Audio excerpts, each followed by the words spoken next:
You think I've got a sharp tongue? I just tell it like it is. If someone can't handle it, maybe that's their problem.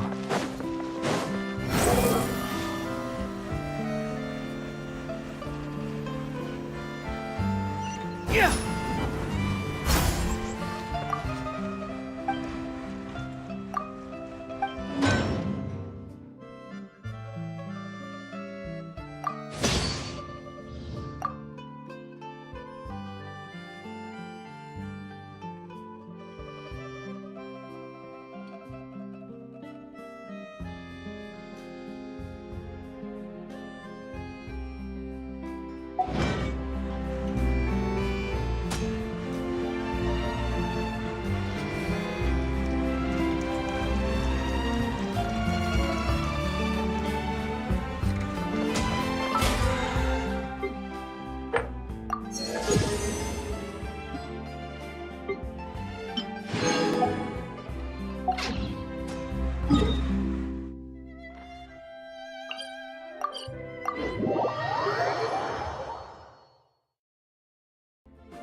Squall Fury! Exactly, but none of them believe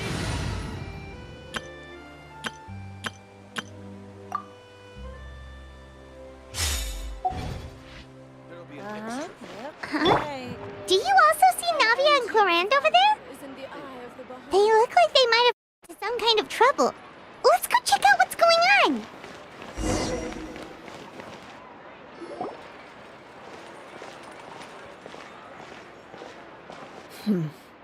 Still no dice? Not at all. And I've asked pretty much everyone in the court of Fontaine already. Lynette's ears drooped as soon as she heard that we'd have to be out and about for days on end. And Fremine, he hid himself under his helmet as soon as he realized there'd be people around that he didn't know. What about Chiori and Charlotte? I feel like both of them would be more than up to it. I've asked them already, but they're both pretty busy right now. I just gave the members of the Spina a few days off, too, so I don't want to bother them either. This is getting pretty difficult. Navia, Clorinde, what's up? Oh my. Well, if it isn't my dear partners. How are you all doing? Huh. Navia? Huh? Oh, you mean... Yep, this is our chance.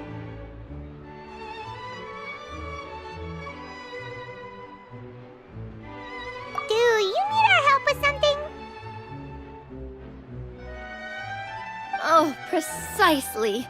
My dear partners, we've got a huge problem right now that only you can solve. Whoa, for real? Absolutely. We've already exhausted all our other options. Traveler, Paimon, would you join us and play Marechaussee Hunter Judgment Day?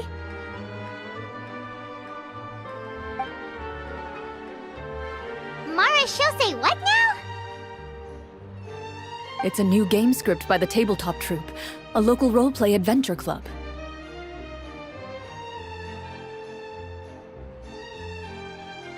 Ever heard of the Tabletop Troupe?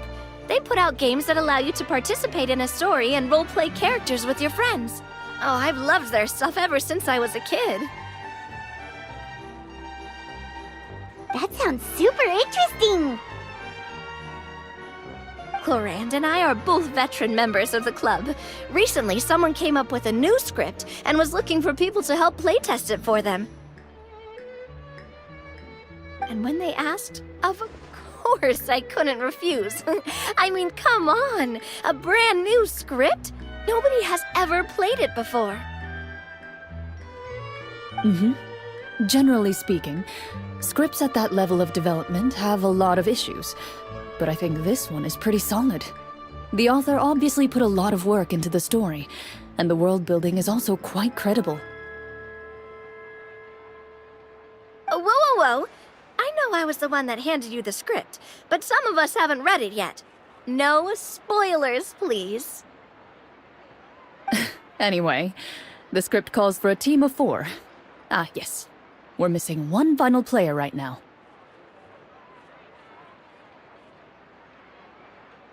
So, you're saying you'll help us out? I knew I could count on you, partner. Paimon and the Traveler are kind of a package deal. Is that okay? That's not a problem. I'll adjust the pace based on the actual number of players, and ensure that everyone has a good time. Well, Traveler, what do you think? Wanna play? Paimon will follow your lead.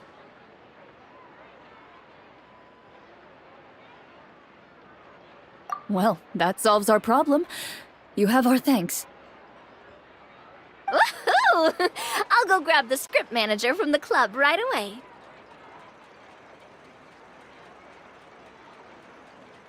The script manager? Didn't you just say that you gave Clorinde the script? The club introduced a completely new kind of gameplay for this script. In this iteration, the Game Master's version of the script is incomplete. The script manager provides the next part of the script only after players have completed the current list of objectives. On top of that, in order to increase player immersion, the club has created some of the story's sets and scenes in real life. We'll only know where we should go once the script manager reveals the starting location. Wow, you're right. Whoever wrote this script really did put in a lot of work.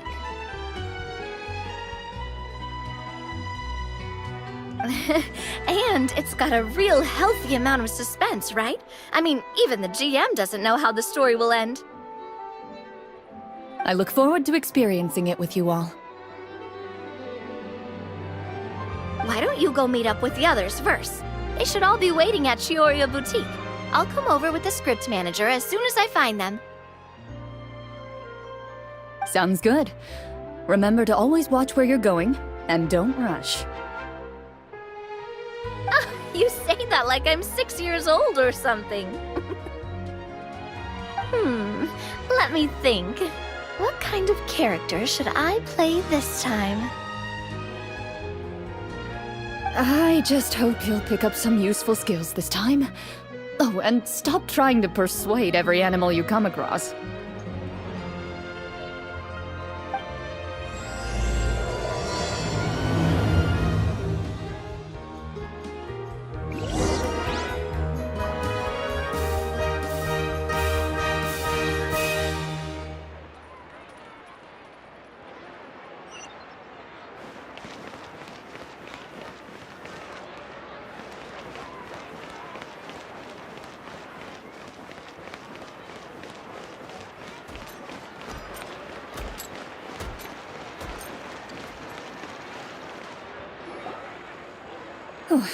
Sorry to keep you waiting.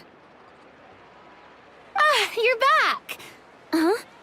And you've got the Traveler and Paimon with you, too! What a pleasant surprise. I assume you'll be joining us for the game then? Linny, Farina! Paimon didn't know you were playing too. Are you also members of the Tabletop Troupe? I'm more of a casual member, if anything. I haven't taken part in many formal club activities. Lynette, Fremine, and I play something similar at the Hotel Bouffe Tété sometimes, but I'm usually the GM. Still, I'm sure it'll be fun being a player for the first time. I'm looking forward to it. Well, I'm not a member of the club at all. Cloran simply woke me up first thing this morning, said there was a good script worth experiencing, and asked if I wanted in.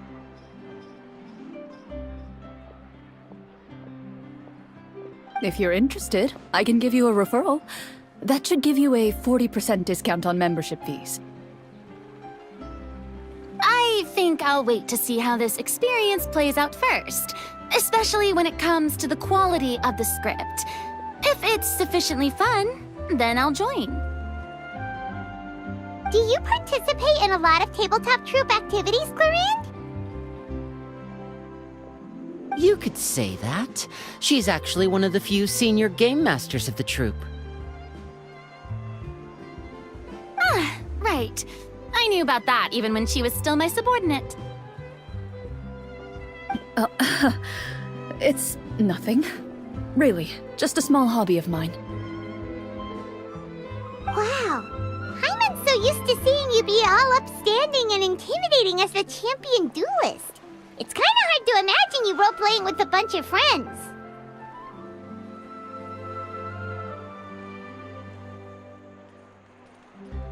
Surely you jest.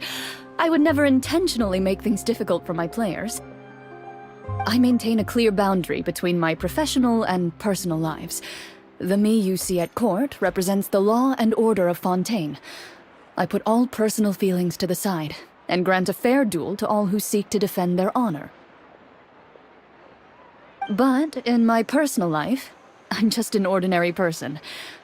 Someone who feels anger and sadness, just like everyone else. Well, you say that, but for all the time I've known you, I don't think I've ever seen you cry. I've seen you get angry, sure, but now I'm wondering whether you were actually mad or if it just looked that way from the outside. I was probably in work mode during those times. Is that so? Well, in any case, I just feel like even in your personal life, you don't get emotional very often. So you want to see me cry? That might be a little difficult. A show of anger, though, that might be something I could accomplish. No, that's not what I meant.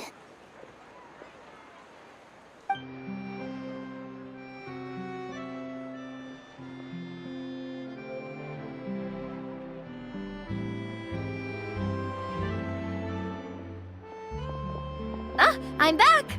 Here, allow me to introduce you to the script manager, Mr. Florian. Pleasure to meet you all. Hello. Wait, are you a champion duelist too, Mr. Florian?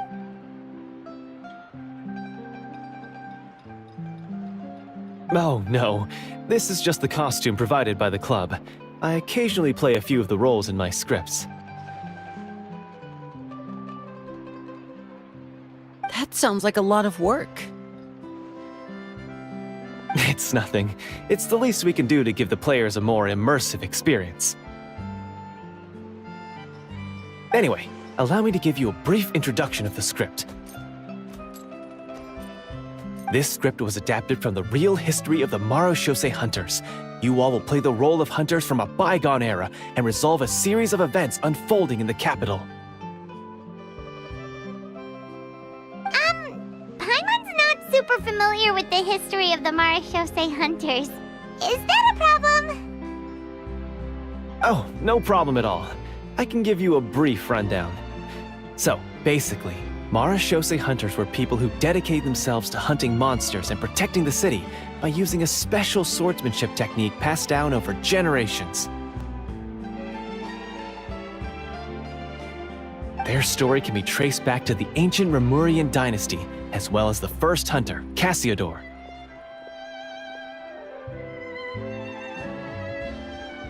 But I'll leave the finer details for you to seek out and discover later. And I'll provide additional commentary as the story progresses. In that case, brave hunters, are you ready to set out on an unknown adventure? Whoa, just one sentence and it's like we're in the story already! Aha, I see many a determined gaze before me. Very well, head over to this location and begin your heroic journey. So, as we follow the story, it leads us to specific scenes? Ooh, sounds pretty innovative. What does the message in the envelope say? It's the exact location of the scene, as well as the formal permission to use the venue. Huh, seems like they have everything prepared.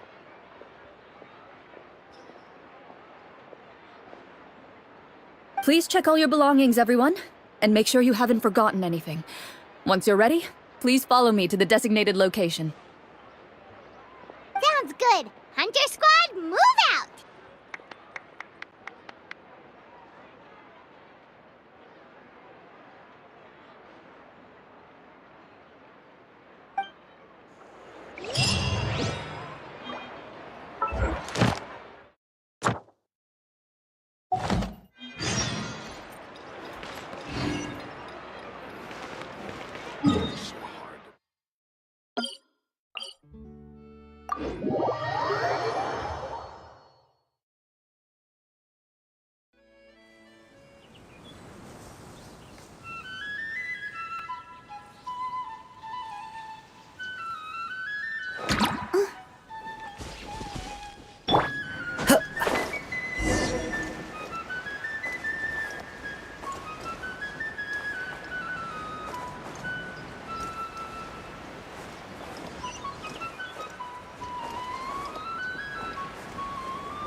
Time to go.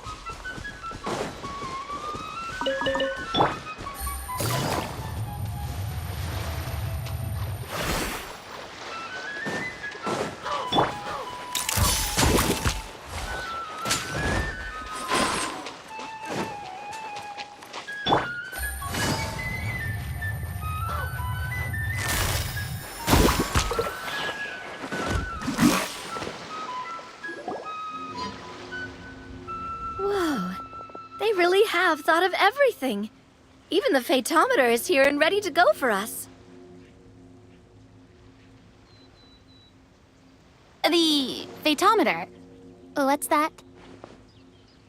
It's a card that's used to determine action success or failure. We'll need to use it when we try to use certain skills. And what about all the dessert and tea? Is that for us as well?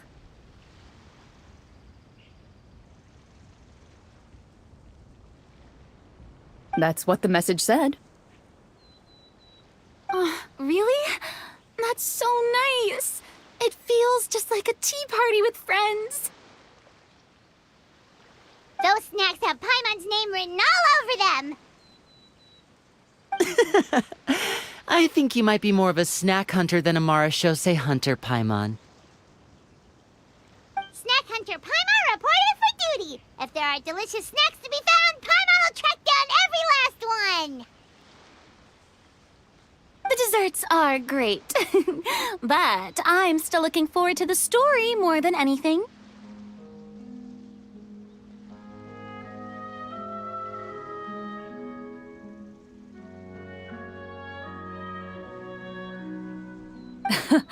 Very fair. Then, let us begin. First, please pick up the blank character cards in front of you, and write down your name and profession. You can find an abbreviated version of the rules printed on the back of your character card. If you have any questions, feel free to ask me. In this story, everyone is a Marashose hunter. To reflect this, the club has prepared a small badge for everyone. Ooh, nice! As hunters, you have proficiency in swordsmanship and fighting by default, so there's no need to allocate any additional skill points to those areas. Swordsmanship? So there's a fighting part to all of this? Paimon's not sure she can do all that on her own. Maybe Paimon can just stick with you? Why don't you share a character card then? The Traveler will be the Marechaussee Hunter, and you can be his little floating assistant. Kinda like in real life.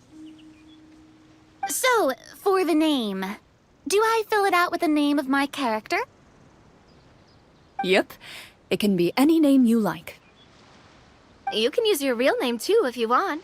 I do that whenever I get too lazy to think of a new name. Oh, so it would be like experiencing a different life, but still as yourself.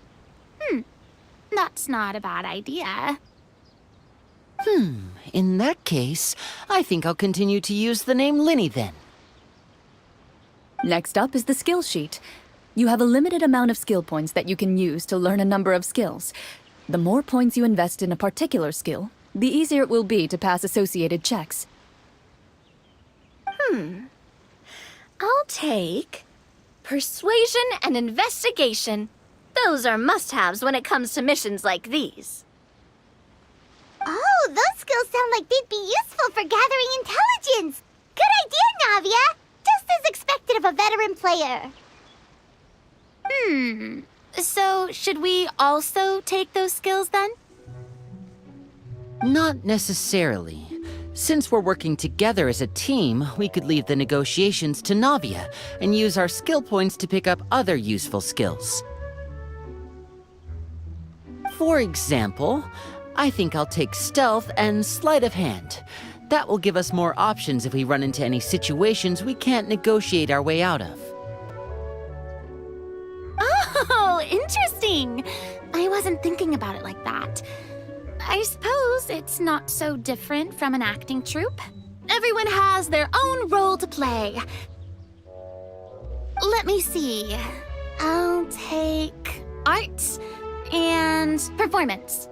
I'm not quite sure what use they'll be, but I'm not as knowledgeable about the other skills, and I'm not too confident I'd be able to roleplay them well. Well, that leaves us. What do you want to learn, Traveler?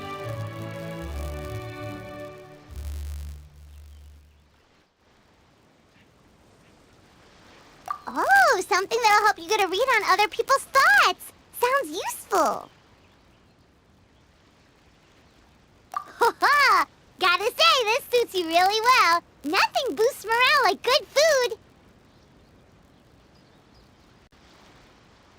So what do you think? Are you sure you want to learn these two skills?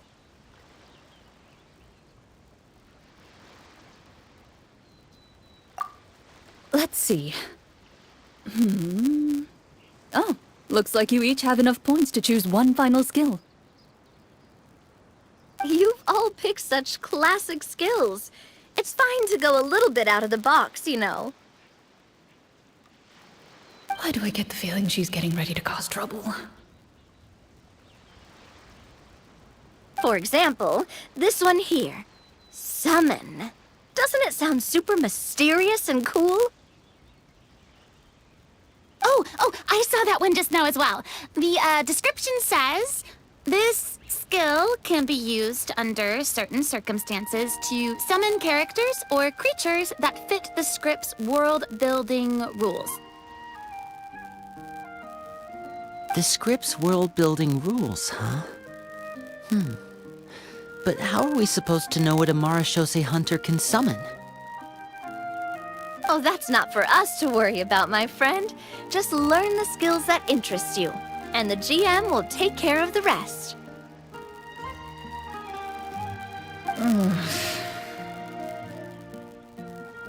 Alright, you've convinced Paimon. Let's learn summon then. Paimon can't wait to see what kind of thing shows up.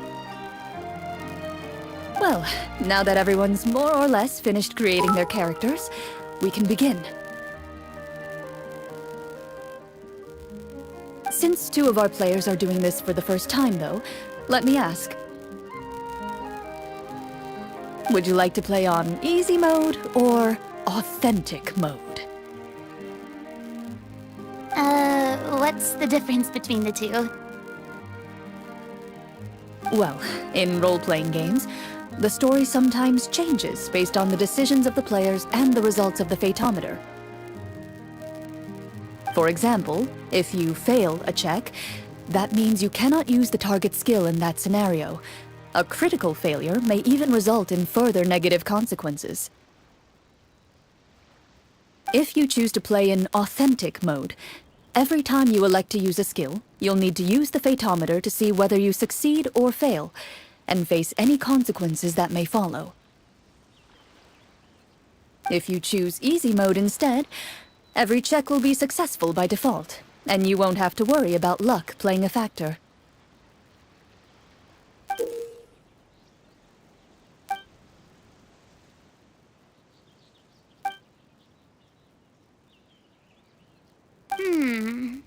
Given that I'd like to focus on the story, I suppose I should pick easy mode. I'd feel bad if I brought the team down by failing my checks. Huh? Oh, come on. Don't worry about that. RNG is the lifeblood of role-playing games. I'm going with authentic mode for sure. Never knowing what you might have to overcome. Ugh, doesn't that sound exciting? I'd rather be mentally prepared for what might happen. All right, then I'll mark down Farina for easy mode. All her checks will be successful by default. As usual, Navia and Linny will play on authentic mode. What about you, dear partner? How would you like to play? Are you sure? No need to worry about the pesky Fatometer. Pretty good choice if you just want to relax and play the game. Honestly, I don't think Clorinde would make things too difficult for us no matter what the Fatometer says. Isn't that right, Clorinde? No promises. That wasn't super reassuring. Well, anyway, enough talk. Let's get started. I want to experience at least a good chunk of the story today. Speaking of the story, why is the beginning scene on a beach? Well, that's because... A long time ago, back when human civilization was still in its infancy, powerful demons and evil sorcerers ruled over the land. They created a host of monsters and sent them to slaughter all humans in existence. Soon, a group of human rebels banded together. With their swords raised, they swore to brave the darkness, and in doing so, subdue each and every monster that sought their destruction. They became known as the Marechaussee Hunters.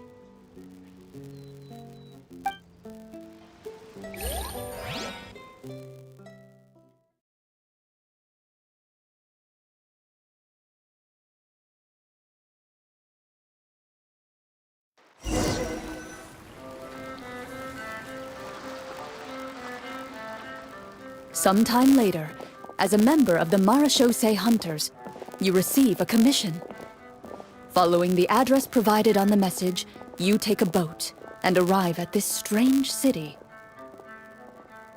As you inhale, you can taste the slightly salty air of the docks as you begin to survey your surroundings.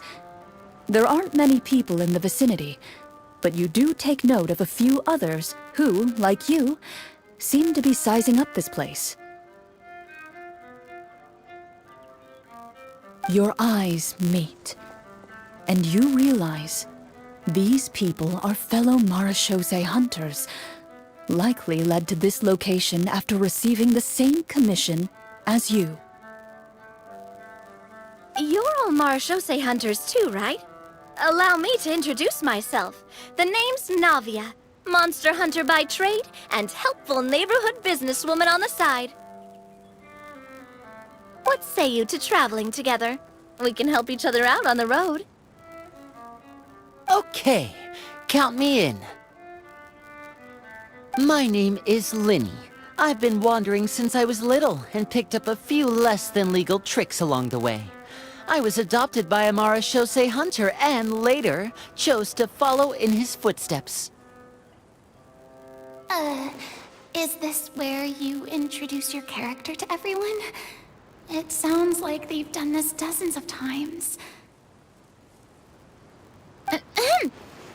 My name is Farina, and, I grew up in a noble family. I always had a strong interest in performance and the arts. Even though I'm a Marshase hunter, what I really want is to be a performing artiste. Hey, that's really cool. You can do it, Farina. That's exactly how it's done. Paimon is Paimon, a good friend and companion to this Marashose hunter right here. I've been studying the culinary arts since I was a child. I hope my delicious food can help boost people's spirits. That's wonderful. I'll be looking forward to your cooking during our adventures together. Well, if we're all here for the same commission, why don't we take some time to confirm what we need to do? You open your envelopes at the same time. The message reads, "To the honorable and trustworthy Marashose hunters, our kingdom is currently facing a grave crisis. The lands outside the capital have been overtaken by monsters, and our people are being led astray by forces of wickedness. We beseech you, Huh. The layout of this city looks super familiar. It kinda reminds Paimon of Mondstadt. The scriptwriter must have used a real-world city as a reference when coming up with the map. as experienced hunters, the layout of the city reminds you of places once traveled. You recall the sight of tree-lined streets and the gentle tranquility of days gone by. Yet, as you regard the city in front of you, it appears to be little more than an empty shell. Its hollow gates are open to you, beckoning you to come forth and bring salvation back to the town.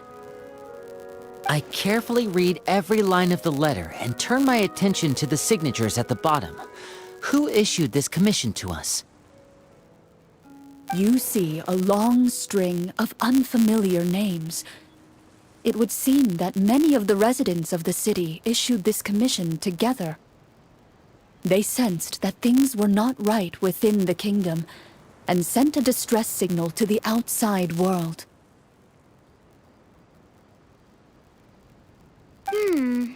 In that case, why don't we take a walk around the city and see if we can learn anything from the local residents?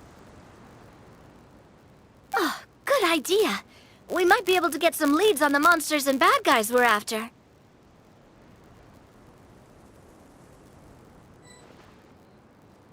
You look up and see a tavern nearby.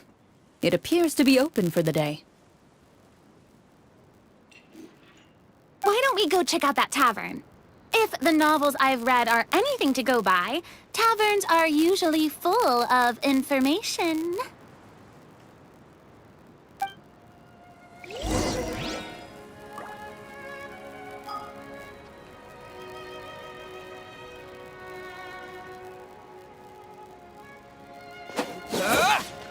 Propagate!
As you approach the tavern, you find a plainly dressed woman standing nearby.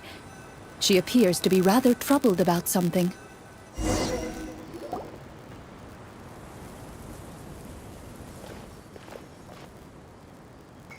Greetings, friend. Lovely weather we're having today, don't you think? Oh, hello. I suppose you're right. The weather today is quite lovely. If only those monsters out there would stop causing trouble. It seems like every character included in the script has a certain amount of useful information to offer. If we keep asking questions, we might be able to get some good leads. Oh, come now, don't be sad. Life is all about optimism. Oh, that reminds me. What did you have for breakfast this morning? Huh? I don't think that's the kind of question we're supposed to ask. Nothing turns a frown upside down like good food. How about some macarons? I could make you some. You didn't even take cooking as one of your skill proficiencies. That's not necessary, miss. Excuse me for saying this, but you don't really look like a chef. Besides, I'm not really a fan of sweets. So you're someone who barely smiles and doesn't like sweets. You're really starting to remind me of this one friend of mine. Hey! Did she just... me? Clorian must have broke character for a second. This isn't getting us anywhere. Traveler, maybe you can think of something.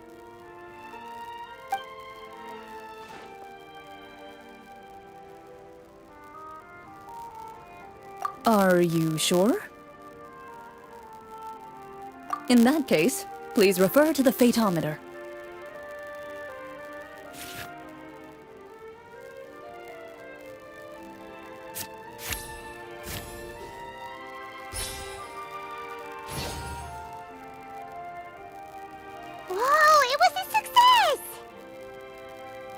You remain silent as you prepare a pot and fire to use for cooking. The woman stares at you with her mouth agape as you skillfully cut the ingredients and toss them into the pot. After some time, a rich aroma begins to fill the air. Even a passing cat can't help but stop in its tracks and look up in anticipation.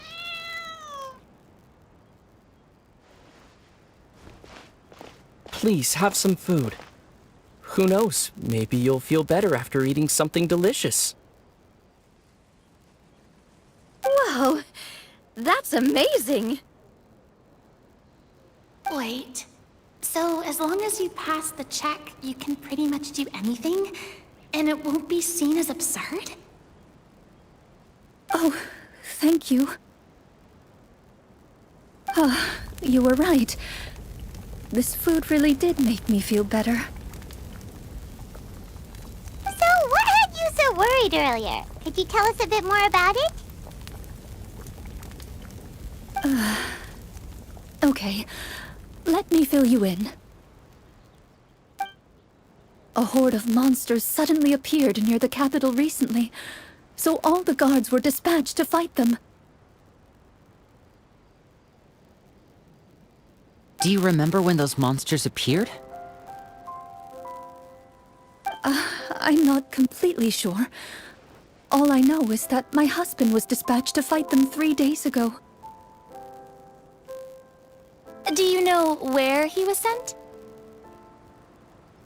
It all happened so fast. When we said our goodbyes, he couldn't even tell me where they were sending him. You have our thanks, friend. We'll find and defeat those monsters as soon as possible. We sincerely hope your husband will be able to return to your side soon. Oh, thank you. Don't worry, we'll find him. Just try to remain optimistic and wait for good news. We don't always get to choose what happens to us. But we do get to choose the little things, like what we eat and how we respond to the things life throws our way. I hope that one day, you too will recognize the power of something as small and inconsequential as a delicious dessert. I'll do my best. You bid farewell to the woman, and continue your journey further into the city.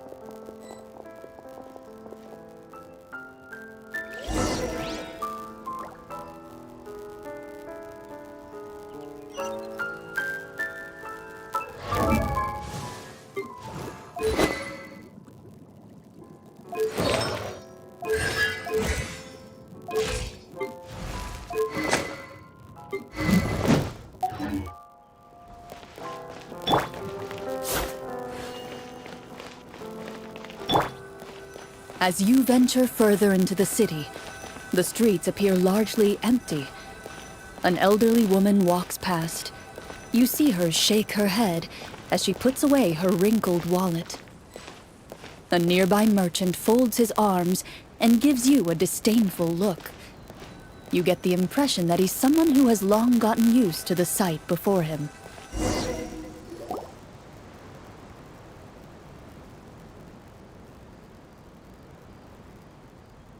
Although he doesn't seem very friendly, merchants are usually a good source of information, right? Pardon me, sir. I'd like to ask a question if I may. That depends. How much are you willing to pay? How about this much? What do you take me for? Some lowly beggar? You can't even buy half an onion with that amount. Surely an onion can't be that expensive, right? What do you know? War's nearly upon us. Everything costs several times what it did before. If you're not gonna buy anything, then scram. Whoa, what a nasty guy. Maybe we shouldn't even bother talking to him. But he still might have information we need. Traveler, can you think of something?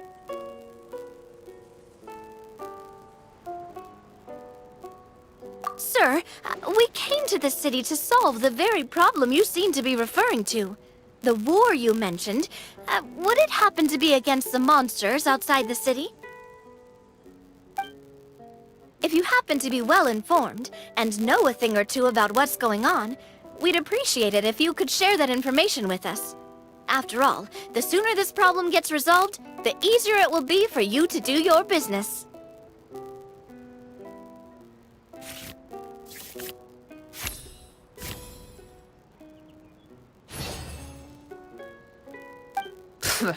Well, things are basically as you said, young lady. Those monsters are camped outside the city, and they've been destroying all our trade routes. We have limited reserves within the city, so if this continues, we're all gonna be in big trouble. Wait, you're saying no one has put a plan in place to distribute supplies or maintain order? We could all starve, and those nobles in the palace wouldn't even break a sweat. Who knows? Maybe they've been in cahoots with the monsters all along. That is concerning. All right. That's all the information you need, right?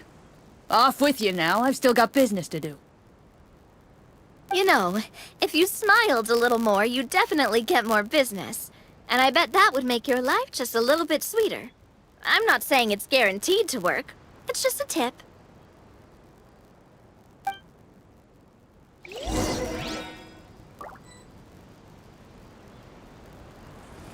Should we try to go somewhere with more people? Oh, how about the city square? Follow me.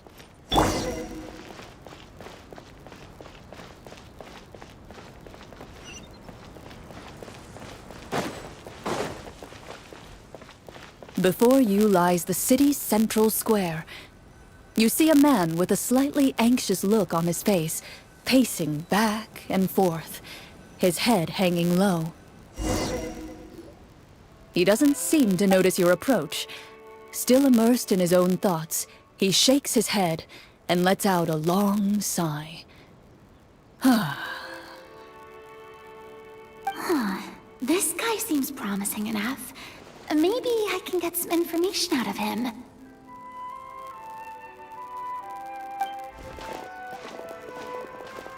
Hello, sir.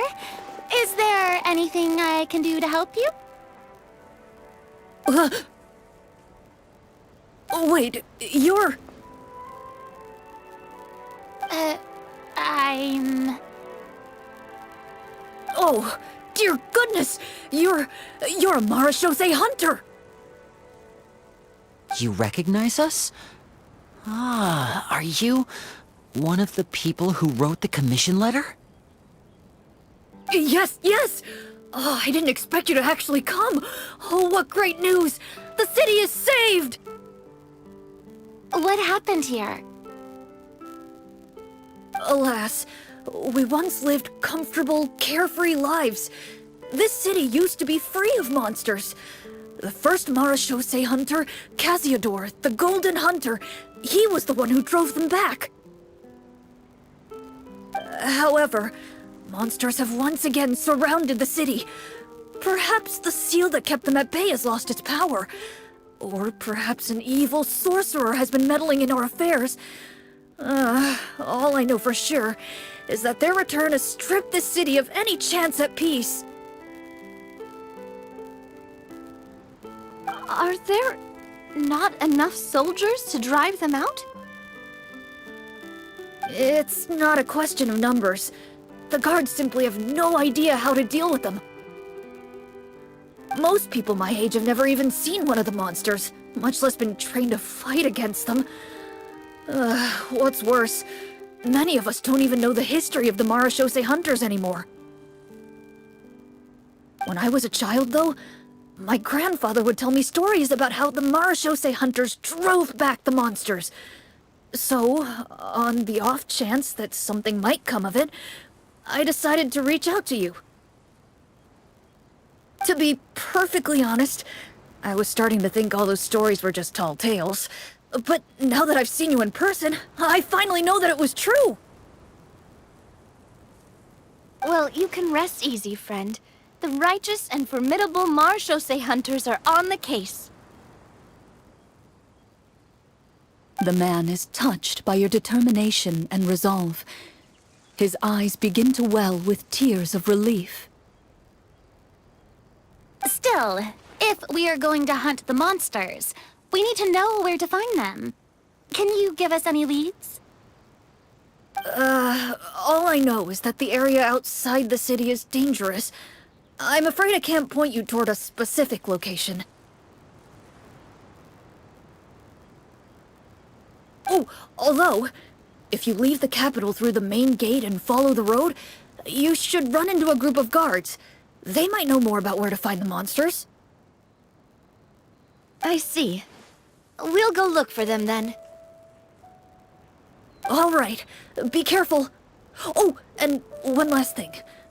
The monsters outside the city are just part of the problem.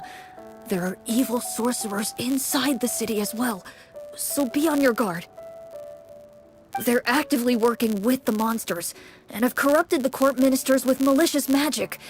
They're the reason why, even inside the city, everything has been a giant mess.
Even one of our kindest ministers has turned into a boorish and unreasonable figure, interested in nothing but enacting laws that exploit the people.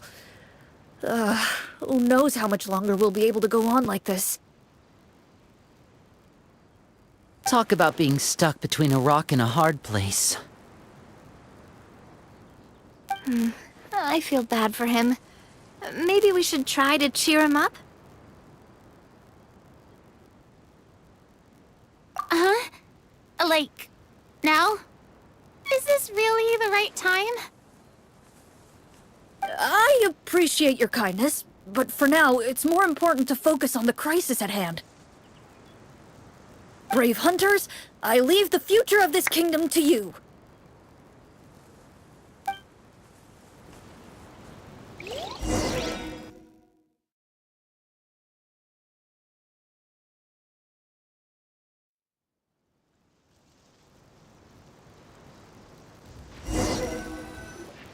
If I understood correctly, there are currently 2 problems in the kingdom that need solving, right? Exactly. We need to defeat the monsters outside the city and take down the evil sorcerer stirring up trouble from within. But which problem should we tackle first? Well, this seems like a good moment for a break. Take some time and discuss what you want to do. Let me know when you've made your decision. I really didn't expect the people in the city to keep us at arm's length like that. I totally thought the hunters would be treated like heroes. Well, Clarinde said the script took cues from the real history of Fontaine, right? Maybe the real-life Marechaussee hunters were also treated like that. I wouldn't say it's a perfect representation of history, but there are definitely some similarities. Would you like to hear more about it? Sure. As long as it doesn't spoil anything in the script. You brought up bits and pieces of the hunter's history before, but it was all in passing. Paimon wants to know too! The hunters were super powerful, right?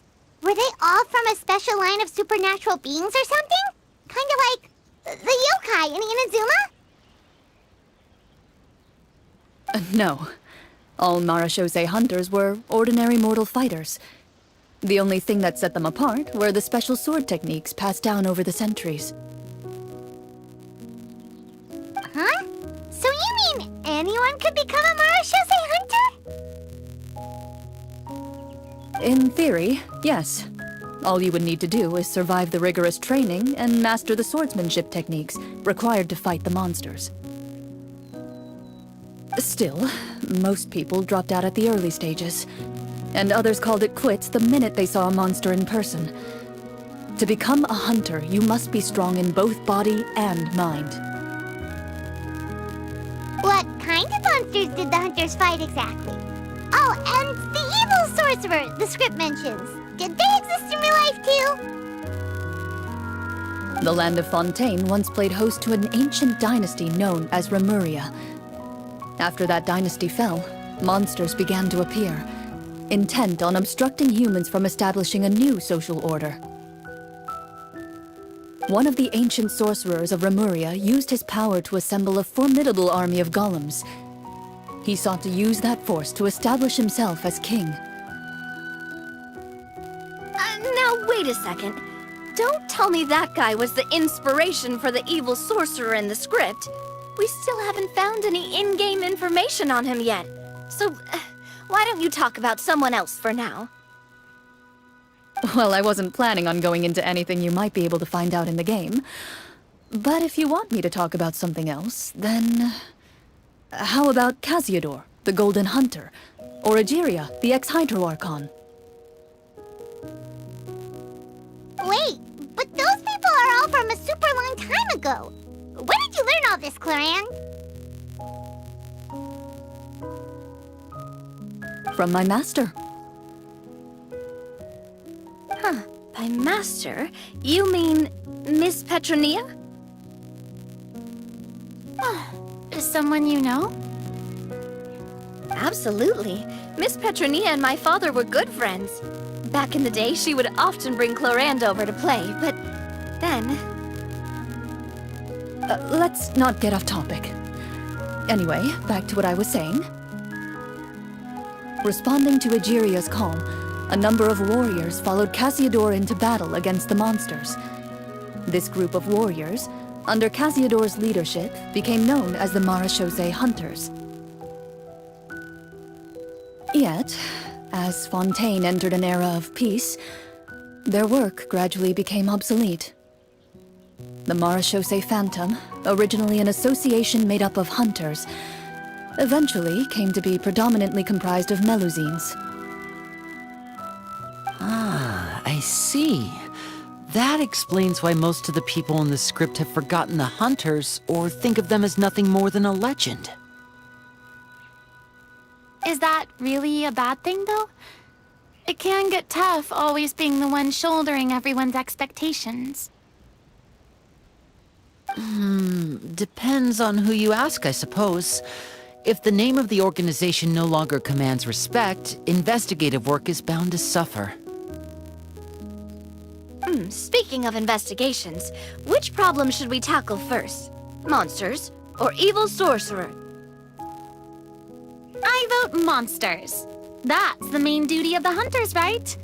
We can come back to the sorcerer later. Well said, Miss Farina. Plus, if the sorcerers really are the masterminds behind this whole thing, defeating the monsters could give us some clues on their intentions as well. What about you, partner? What do you think? It's decided then. All right. After some discussion, you decide to turn around and head out of the city.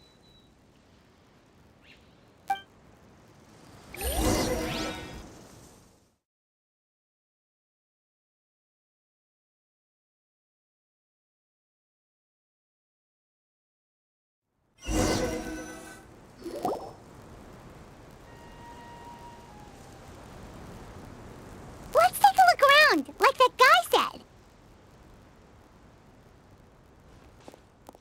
You there! Outsiders, halt! Who's there? An armored man approaches you. He has a tall, muscular build and a determined expression in his eyes. Just one look, and you can tell he's fought in his fair share of battles. Although he's trying his best to conceal his current state, his uneven gait and the sweat dripping down his forehead make it obvious that he's been wounded and is in serious pain. I'm the captain of the guard.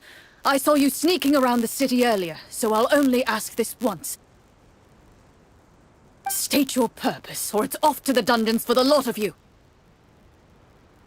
Wow, it's been a while since someone's been this suspicious of us. I said talk, not whisper between yourselves. Have you ever heard of the Marechaussee Hunters? Marechaussee Hunters? Ha! That fairy tale, you mean? What, you expect me to believe you're one of them?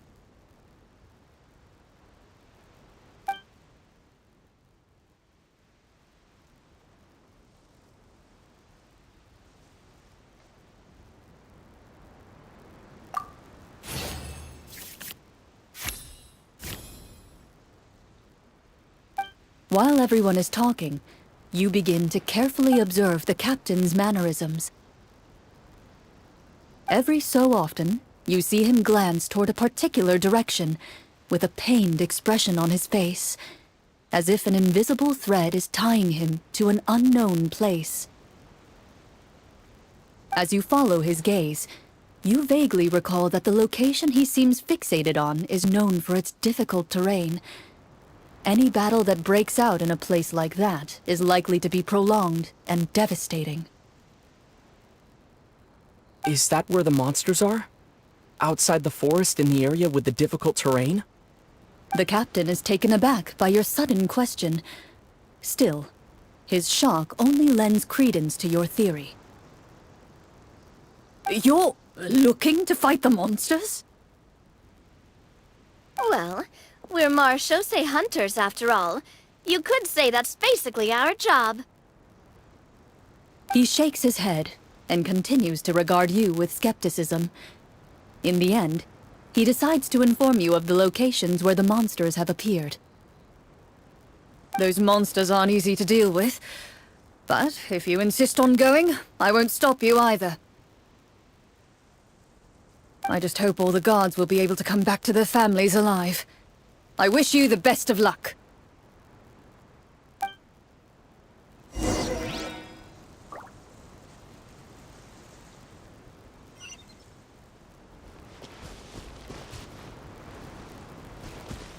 Based on what the captain said, the monster should be right up ahead. Let's go. Hopefully we're not too late.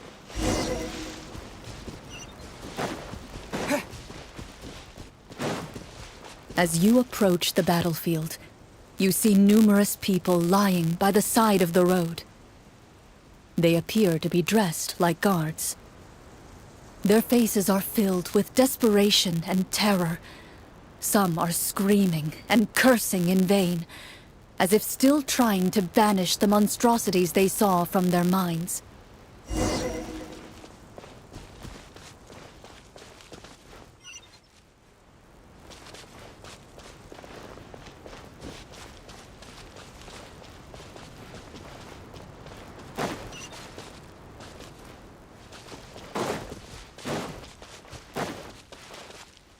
A few of the wounded look up at you in shock and disbelief. "Quick! Leave this place! Turn around and don't look back!" they yell.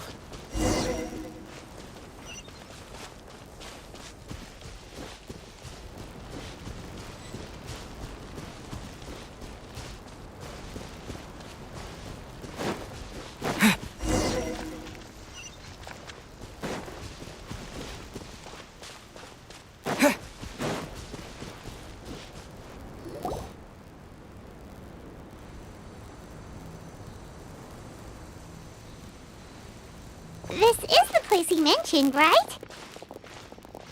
You see broken iron swords scattered all around you, and downed trees riddled with terrifying claw marks. All the signs point to one thing. A truly devastating battle just took place here.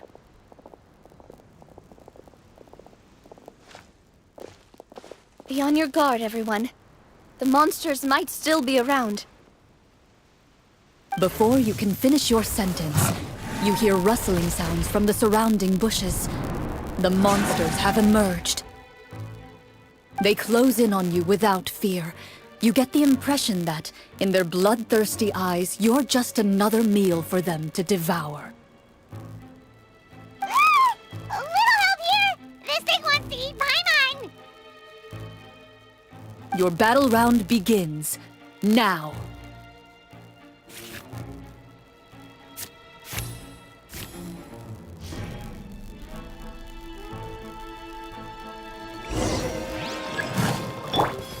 Now disappear! Shit! Let's get this show on the road! Strike a pose! Time to shine! Spring forth! Fire! What's that? The next battle round begins now.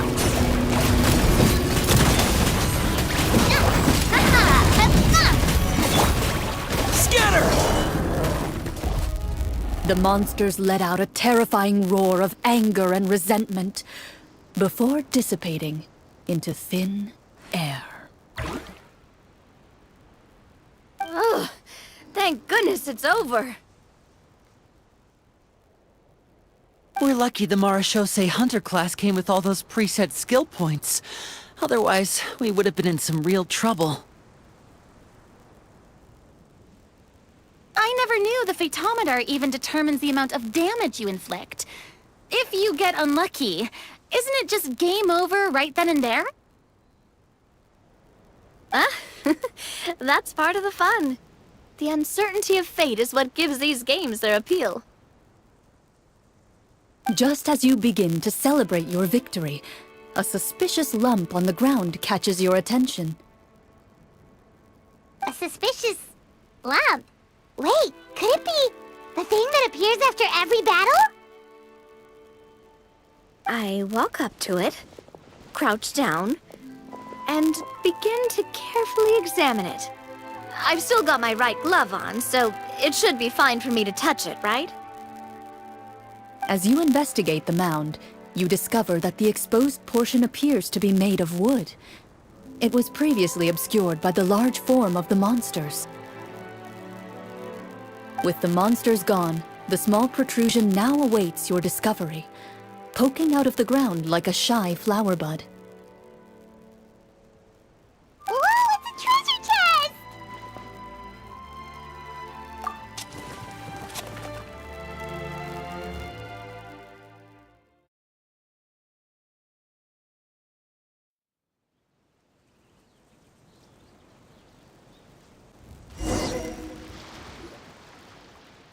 With everyone's help, you successfully excavate the wooden chest from the ground.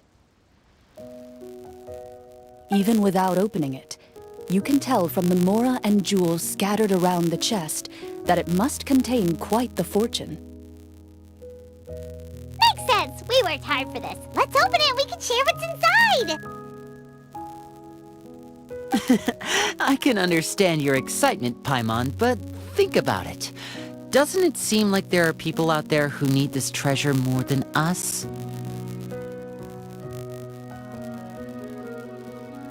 Yeah.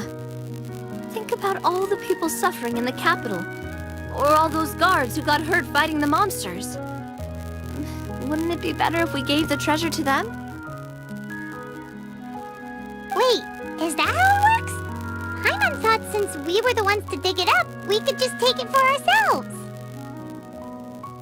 Well, let's put it this way. Any decision you make during a role-playing game can impact the future course of the story. But would the people really believe us? It's hard enough for us to prove we're Marchese hunters. What if they think we procured the treasure illegally? They might get even more suspicious of us. That's definitely something we should consider. Maybe we can come up with an explanation in advance. Well, if donating it could cause that much trouble, why don't we use it to buy some gear and fill up on good food? Then we'll be ready to fight even more bad guys. Looks like you're facing a difficult choice once again. Well, it's getting late. Why don't we call it a day for now? Wow! Where did the time go? I'm not sure if it's because I'm having so much fun with you all, or because the story is particularly enticing, but I feel like I could almost keep going. Here, here! Ooh, how about we play through the night? I'm not sure I'll have enough energy for that. Yeah, that won't work for me either. Lynette will give me an earful if I get home too late. I understand how you feel, Nadia, but we have to change venues for the next part of the story anyway. Huh? Another location? There's a special note for the GM at the end of this section that says to proceed to an indoor set for the next part of the script. Whoa! They really pulled out all the stops for this new script. Well, even if we end the game for the day, we can still stay a little longer and hear Clorinde finish her story, right? Paimon wants to hear more about the history of the hunters. Something tells me you just want to finish the free desserts before we break for the day. That's just a coincidence, okay? Besides, to Paimon, not finishing free food feels even worse than having to buy her own. And anyway, Paimon really does want to hear more about Clorinde's master. Well...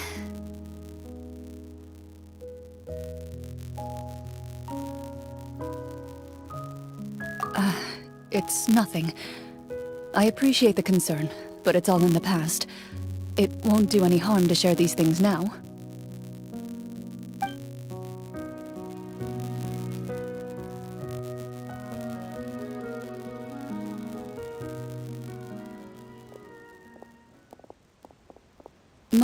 earliest memories are of living with Master. According to her, she saved me from certain people of ill repute. My birth parents had left me behind some time before that. What a heavy beginning for a life story. Master was a fascinating individual, if inexperienced in the ways of raising children. My first ever toy was a short sword, although I suppose it wasn't so much a toy as something Master removed from her waist and handed to a noisy child in need of distraction. Oh wait, so she handed an actual sword to a child? Isn't that dangerous? Did you hurt yourself? Of course I did. I cut my palm and bled quite a lot. But Master was not concerned. She just stood there and casually lectured me about it. See, that's what you get for not holding the sword properly, she told me. She then crouched down next to me and said, "Give me your hand. I'll teach you to bandage this wound. After that, it's time to learn how to truly hold a blade." Excuse me for asking this, Clorinde, but how old were you exactly when all this happened? Probably around, 3, give or take. 3? Isn't that when most kids are still struggling to hold a fork? As I said, Master was rather inexperienced in the ways of raising children. She believed trial and error was the best way to teach a child what they're capable of. I'm not so sure this is a question of experience. I didn't see anything wrong with her ways at the time. And anyway, children don't get to choose how they're raised. Oh, she did bring me back a pet from Liyue once. It was a Geovishap hatchling. A Geovishap hatchling? For a pet? That seems even more dangerous! What she said was this: make sure to get along, you two. If you really can't agree on something, just settle it with a fight. Whoever loses is the real pet. And how old were you when this happened? 5. Well, did you win? No, I lost. So, you're saying you actually became the Geovishap's pet? Yes, but only for a week. By the end of that week, I defeated it in combat, and we've shared a cordial relationship ever since.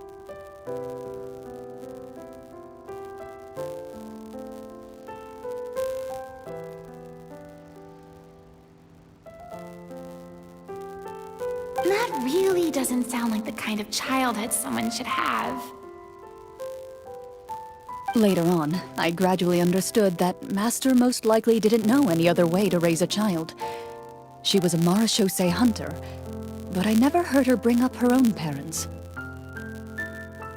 Thanks to her, I learned how to navigate the forest by the age of 6, and could hunt monsters in the wild by myself the year after that. Even though the training she subjected me to was strict, she always made sure to take me traveling when she had the time.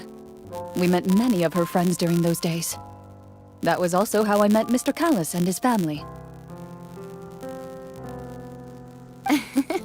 I still remember the first time we met. You were too scared to join our picnic and hid behind Ms. Petronia the whole time.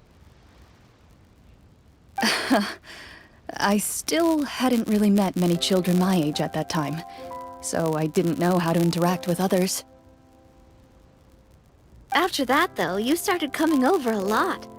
You loved challenging people to shooting competitions, remember? I don't think many members of the Spina ever beat you in one of those. I had a lot of fun during those days.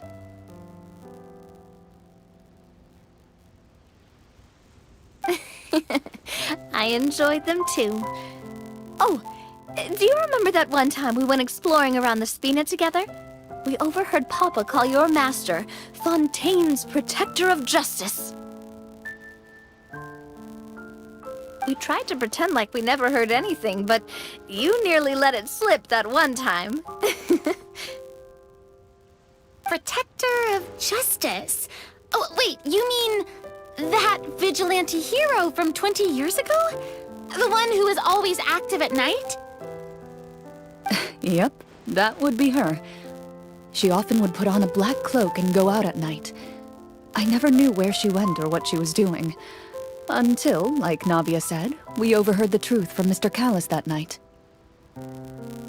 20 years ago, huh? I still remember the guards leaving all kinds of witness reports about her on Nervalette's desk. My apologies. Oh, there's no need to apologize. You had nothing to do with it. And anyway, everything she did was for a good cause. Although, calling herself the protector of order was a bit much. Especially when she deliberately operated outside the law. Huh? When did the Protector of Justice become the Protector of Order? Oh, she had a bunch of code names. I heard she would just come up with a name on the spot whenever she was asked. Later on, she probably got sick of answering those questions and decided to stick to just two. The Protector of Justice. That sounds like her, all right. I bet she forgot which of the two she'd use by the time she got back each night. Well, she certainly sounds like a fascinating individual. With her strong sense of justice, it's no surprise her student followed in her footsteps. It's true. I always wanted to become like her. Someone powerful, independent, and with a strong sense of conviction. But...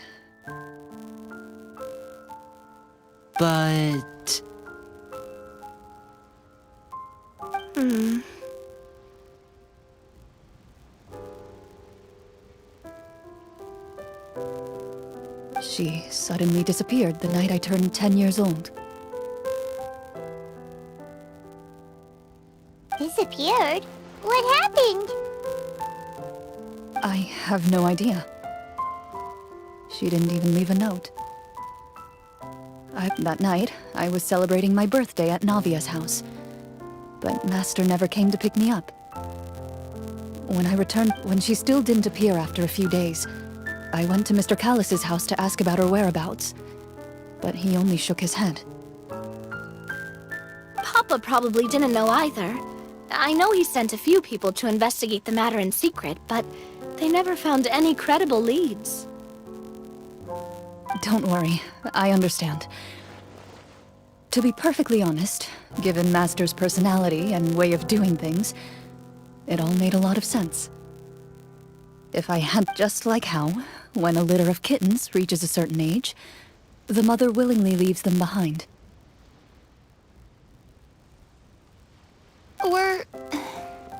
Were you upset, Clorinde? I was at first, but not anymore. I don't believe Master would suddenly disappear for no reason. There must have been something she just had to do.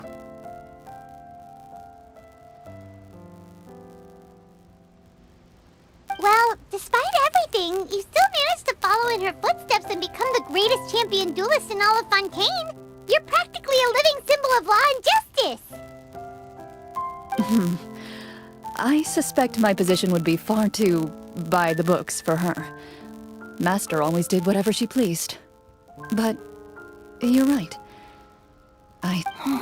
Who knew Clorinde had such an interesting past? I never had the chance to ask her about it before. I wonder... if Clorinde's master were the champion duelist back then, would that duel against Mr. Callis have gone differently? Oh no. Judging by the atmosphere, Clorinde and Navia are probably thinking something similar. The mood just got super awkward all of a sudden. Well, anyway... would you look at the time? It's getting dark, so we should probably call it a day for real this time. If we keep talking like this, we really will be here all night. I had a great time today, Miss Clorinde. Thank you for being our GM. Anytime. The script was good, but I've got to say, your childhood stories were even better. Hey, you should tell us more about that fight against the Geo-Bishop sometime. Maybe your master was onto something.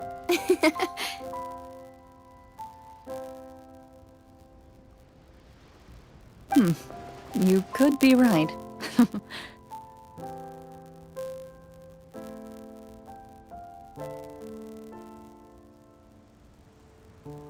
What does she mean, onto something? I certainly don't know any 5-year-olds who want to fight a bishop in their spare time.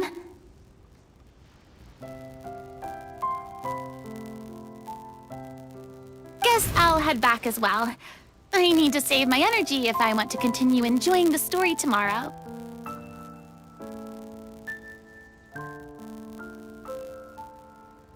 You're that excited to hear about my fight with the bishop?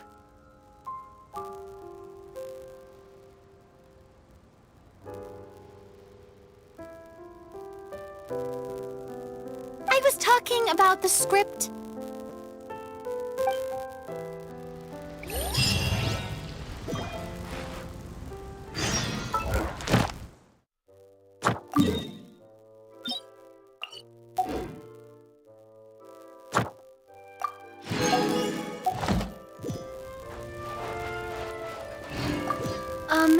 Just between the two of us, could you tell me what it was like to be the Geo-Bishop's pet?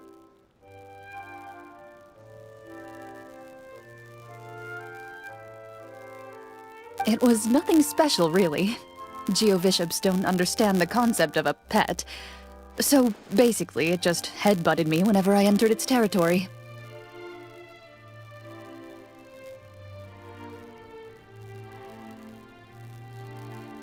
And that hurt?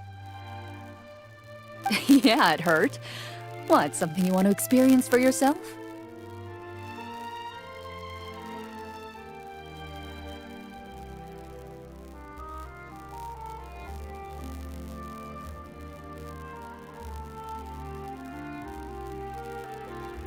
Oh, I'm good.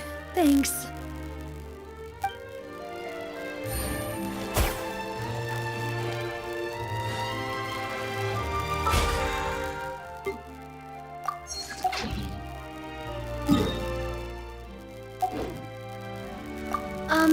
Just between the two of us.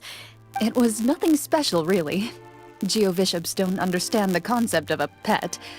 So, basically, it just headbutted me whenever I entered its territory. And that hurt? Yeah, it hurt. What, something you want to experience for yourself? Oh, I'm good. Thanks.